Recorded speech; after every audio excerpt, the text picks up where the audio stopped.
Welcome to NewsClick. A few days ago, a report appeared in Times of India written by Rajat Pandit, who covers defense for Times of India, and he brought to light that seven projects worth rupees 3.5 lakh crores, that is rupees 3.5 trillion worth of projects are stuck in various stages of procurement process. This includes 200 Kamov helicopters, naval utility helicopters, diesel submarine, future infantry, combat vehicle, 12 warships, 114 fighter jets, and medium transport aircraft. The only project which may actually take off, and much before anyone else, is the one which was cleared last, which was for Kalashnikov 213 to be jointly manufactured by the Russian company and the ordnance factory in Uttar Pradesh. We have with us D. Raghunandan of Delhi Science Forum, who is also a defense analyst for NewsClick, and to help us take us through the problems that face India's both Make in India program as well as now attempt to shift towards indigenous production. Welcome to NewsClick once again, Raghu. Let me start by saying 3.5 lakh worth of projects stuck various stages of procurement process. Some of them are as old as 7 to 10 year old. What seems to be the problem and what does it indicate? I would class the problems being faced in three categories. The first, which I think is, to my mind, the most serious, is that despite all the modifications made in the defense procurement procedures, and there are almost 2 rounds of modifications being made every year, the idea being to streamline the defense acquisition process. You mean the ostensible idea? Right.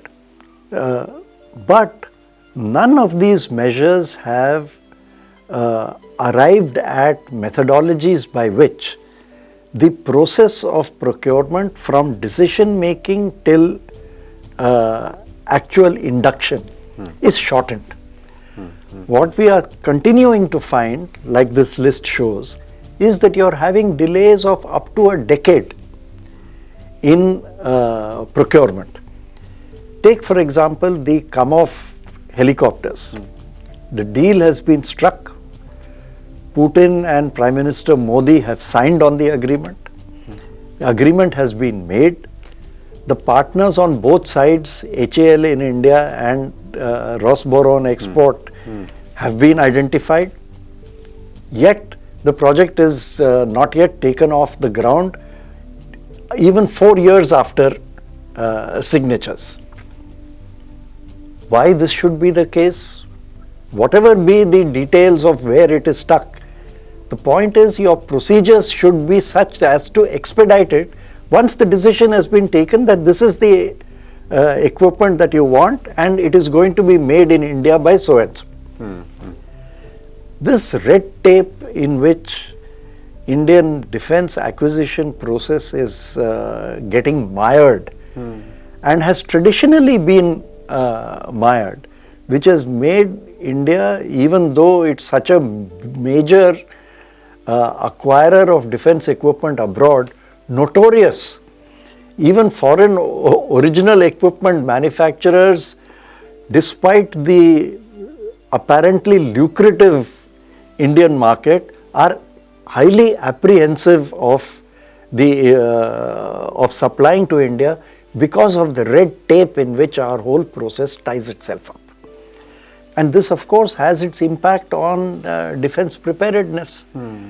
Once the Air Force or Navy or Army has identified a need, if it takes you 10 years to induct that particular equipment, what use is it? Because by the time the equipment comes, it has become obsolete then, and you have to start this process all over again. So I think this is one major problem, and unless you cut through this, I don't see us getting out of this quagmire. The second problem is the amount of money allocated for capital acquisitions. Say, for example, if 50,000 crores is allocated for this year, when it actually comes to spending the money, you find that 45,000 crores is due from previous years. It's already committed. It's already committed. So you're left with only 5,000. So what do? I'm sure Finance Ministry will be whispering in the ear of the Defense Ministry saying, please postpone your acquisition, make the payment next year. So this adds to the process of delay. Now, if defense preparedness is your major concern, put your money where your mouth is. It seems to me to show either a lack of political will, despite this government tom-tomming itself as a national security oriented government, there seems to be no sense of urgency in meeting defense preparedness needs if you're not prepared to put the money forward to do the acquisition. So that's the second part. The third part is we are again tying ourselves up in knots in India over defense acquisitions by getting into this whole tussle of whether to make in India, to assemble in India, how much technology acquisition should be done, whether private parties or public sector undertakings should be involved. I think we should at some point cease this continuous cyclical debate which is taking place, take clear decisions, because I think over the years the capabilities of major private undertakings and of your major public sector undertakings are clear. You know what can be done by whom. So it is time you identified these, and if there are gaps in defense public sector undertaking capabilities in manufacture, find ways of once again investing the money to bridge those gaps. If the private sector companies, the gap is too wide, forget it. Then move to those who have the capability to do it. I think these three problems need to be identified, pinned down and tackled. Otherwise, this biannual tinkering we are doing with the defense procurement procedures are of little value. But tell me, there are some items on the list out of the 7 which don't make sense. I mean, for instance, the future infantry combat vehicle. Now it was decided to be awarded to a private company. Yep. And private companies were also identified for that purpose. Yep. They wanted to shift it from the ordnance factory manufacturing these heavy transport vehicles for the armed forces to private sector. And certainly the technology exists with the private sector now in the case of at least the transport vehicle. Now, despite that, now it's stuck in an altogether new kind of a problem, which is not to do with the procurement process, but the companies are fighting amongst themselves and they have complaints against each other for the award of the contract. Yeah. Now, that creates a different level of problems. Yeah. And you see, as far as I'm concerned, why should the government be perturbed about this? As a defense procurement body, you choose whichever party is you think technically and financially the most capable. Let the private parties fight amongst themselves. Your point is to be able to decide. Obviously, each party will be accusing the other of not having capability, etc., etc. The government has to take a call. Government has to take a call. Take a call and do it boldly. The problem is because your government is so beholden to party A or party B or party C, because they are all cronies of one form or shape or the other. They are scared of taking a decision.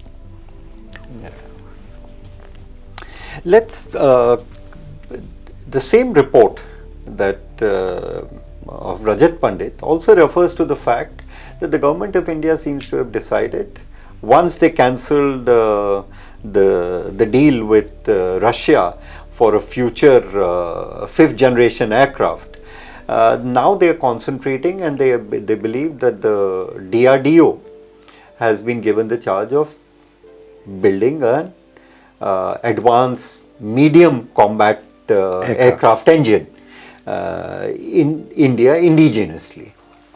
Now that would seem to suggest that the government of India, after 3 or 3.5 years of dilly-dallying and not being able to, and promoting Make in India, which hasn't gotten anywhere, seems to be shifting its priorities and placing more trust in indigenous development. How do you look at that? Isn't it a positive development that you're now actually promoting something that we ought to have done a long time ago? If it works out that way, yes. My understanding is that what we are seeing as a possible shift back to indigenous production, particularly by the defense public sector undertakings, is a result of the bitter experience in attempting to shift to private sector manufacturers, and finding out that in reality the private sector manufacturers do not have the necessary capabilities. And as you know, in our discussions here, I have been arguing this from day one. Correct. That you can count a few technologies, like you mentioned, armored vehicles, based on, let's say, trucks or earth movers or vehicles of that kind. There is some technology available. 2 companies have some capability in submarine manufacture, at least in some components of submarine manufacture. So you can identify specific engineering companies who have got some capabilities.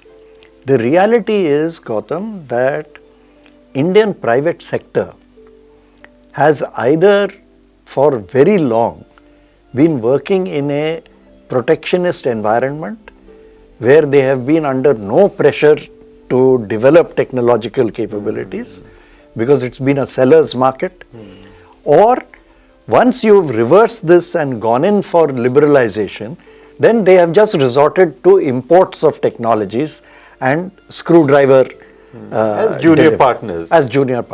So in neither case has the Indian private sector developed solid technological capabilities. So it was always, to my mind, a pipe dream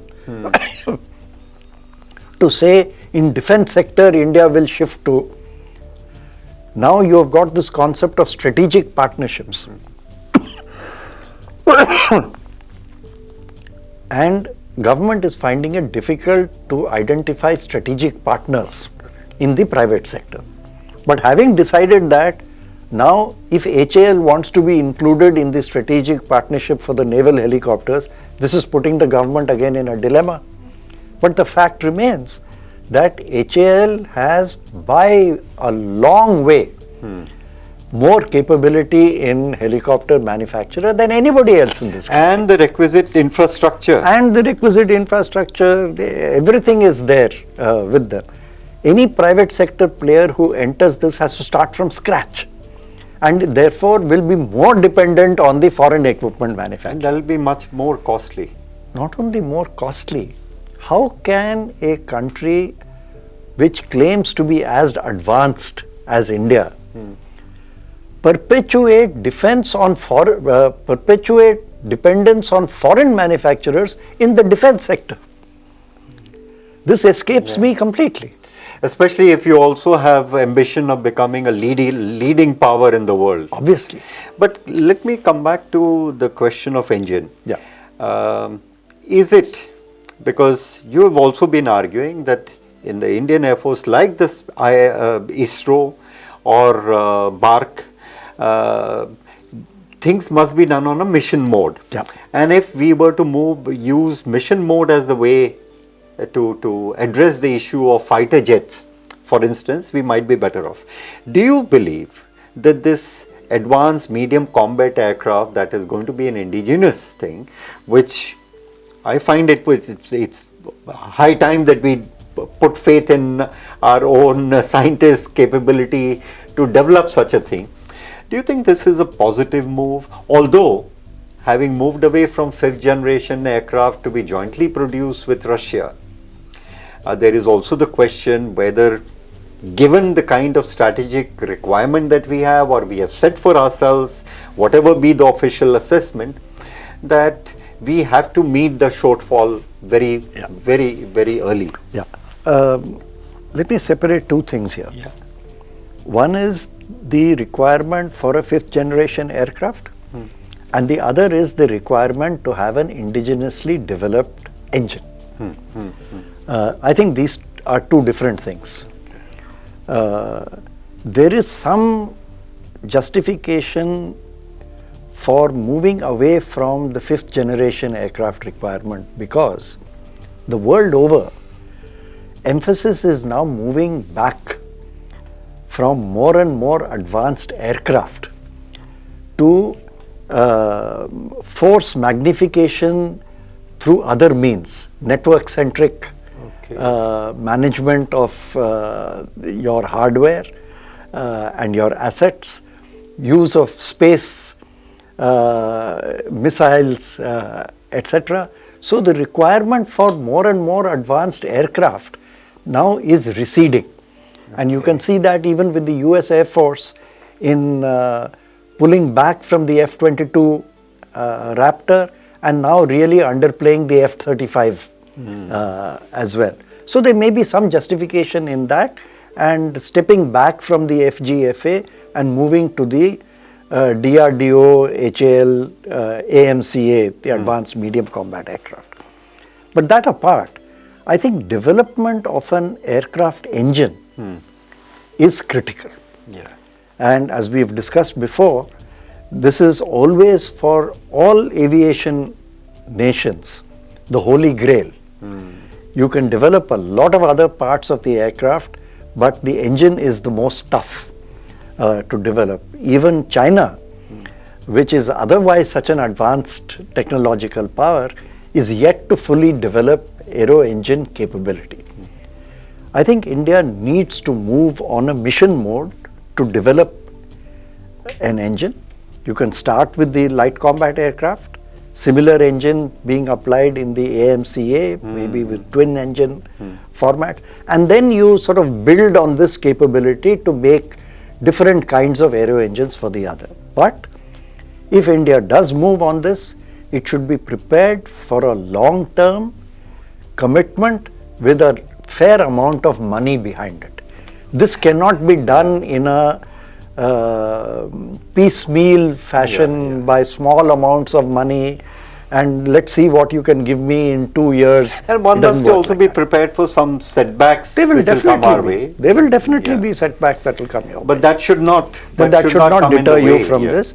Your strategic objective, like we had in space or in nuclear, was to develop this capability on your own, and you did. And I think you should do that. It's possible. Thank you, Raghu, for today. This is all for now. If you have any feedback, comment to make about any of our programs, do write to us or let us know. Keep watching NewsClick.